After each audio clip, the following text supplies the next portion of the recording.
Magluto naman tayo ng sinaing na may kasamang anik-anik, palamuti, patatas, carrots, gigisa sa sibuyas. Ready na rin yung rice natin. Sasalang ko sa rice cooker, tapos lalagay ko yung ginisa vegetables.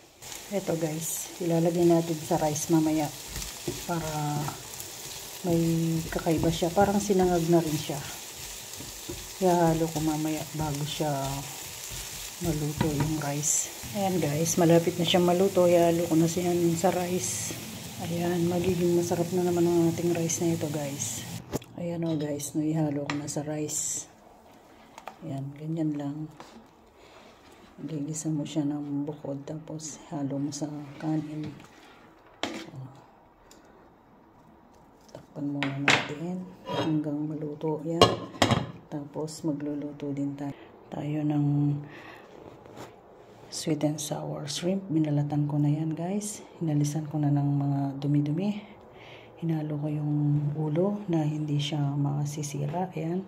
Buo ko siyang natanggal guys. Lalagyan ko ng garlic, onion, tsaka ginger, tsaka butter, tsaka yan, onion leaves, 1 teaspoon of flour, 1 teaspoon of honey, 1 teaspoon of brown sugar, 1 teaspoon of barbecue sauce, 1 teaspoon of soy sauce, 1 teaspoon of oyster sauce, 1.5 teaspoon of vinegar, pepper, tsaka chicken flavor, ketchup.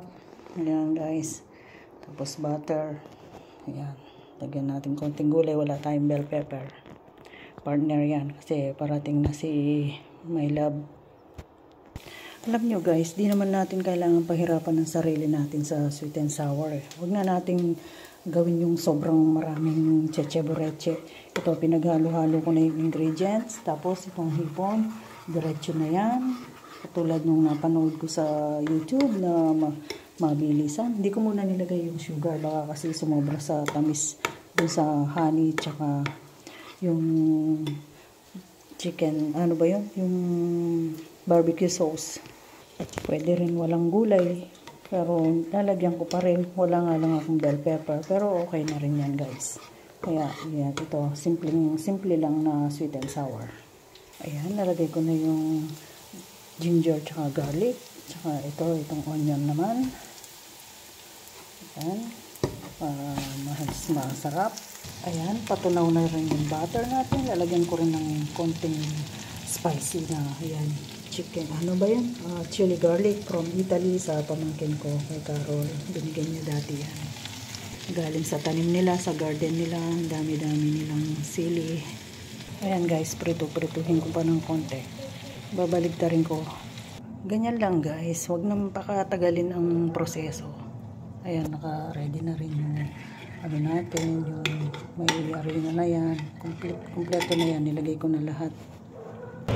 Check na natin guys. Ayan, kumukulo na. Nilagay ko na yung ibang ingredients. Ayan. Check din natin yung rice. Wow. Ayan. Okay na guys. Guys, ready na ang ating sweet and sour with a little spicy. Yan, ganyan lang kasimple guys. Huwag nang patagalin, huwag nang prito-prituhin. Diretso na. Pagsama-samahin na yung mga sangkap. Okay na yan guys.